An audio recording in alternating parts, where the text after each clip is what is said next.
Bonjour, la paracha de la semaine, c'est parachat Mishpatim. La première paracha après Matan Torah, elle s'appelle Mishpatim. C'est les lois. Quelles lois? Les lois du Mishpat. Mishpat, ce sont des lois sociales. On parle beaucoup de halachot qui ont rapport dans le business, dans la vie active, le patron et le serviteur, et toutes sortes de halachot, de lois, ce qu'on appelle aujourd'hui Choshen Mishpat. Ce n'est pas des halachot qui ont un rapport entre l'homme et Dieu, mais comment Akadosh Baruch Hu veut qu'on se conduit avec autrui. C'est les lois du Mishpat, les lois sociales. C'est intéressant qu'au milieu de Parashat Mishpatim, il y a une phrase qui nous fait rappeler une paracha complètement différente. Dans le chapitre 22, verset 30, « Ve'anshe kodesh tihiyunli » Vous serez pour moi des gens kodesh, sanctifiés. Ou basar basadet refa lotochelu. Et vous ne mangerez pas de viande abattue qui n'est pas avec la shrita. Vous la jetterez au chien. Pourquoi le mot anshe kodesh est marqué ici dans Parashat Mishpatim? Nous avons une paracha entière qui s'appelle Parashat Kedoshim. Quand la Torah veut nous parler de se sanctifier dans ce qu'on mange, de manger de la viande cachère et toutes sortes de sanctifications, soit le Kohen, soit l'Israël, tout ce qu'il ne faut pas faire qui contredit la Kedusha, c'est dans Parashat Kedoshim. C'est dans Parashat Emor, c'est dans le livre de Vaïkra.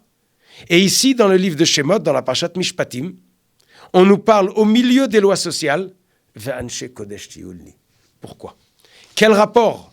Pourquoi on nous le rentre ici au milieu des lois sociales? Pour comprendre ça, il faut savoir qu'Akadosh Baruch Hu nous a créés dans un monde actif, dans un monde de business, dans un monde qui a l'air choulin, chol, qui a l'air profane. Dans ce monde profane, nous avons un devoir, une possibilité et un but de rendre notre vie, entre guillemets, naturelle et normale, qu'elle soit sainte, qu'elle soit élevée.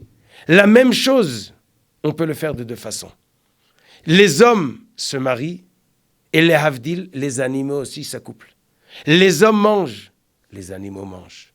Les hommes ont toutes sortes de conduites un avec l'autre et il y a une façon plus propre, plus morale et plus sainte de le faire et il y a des autres.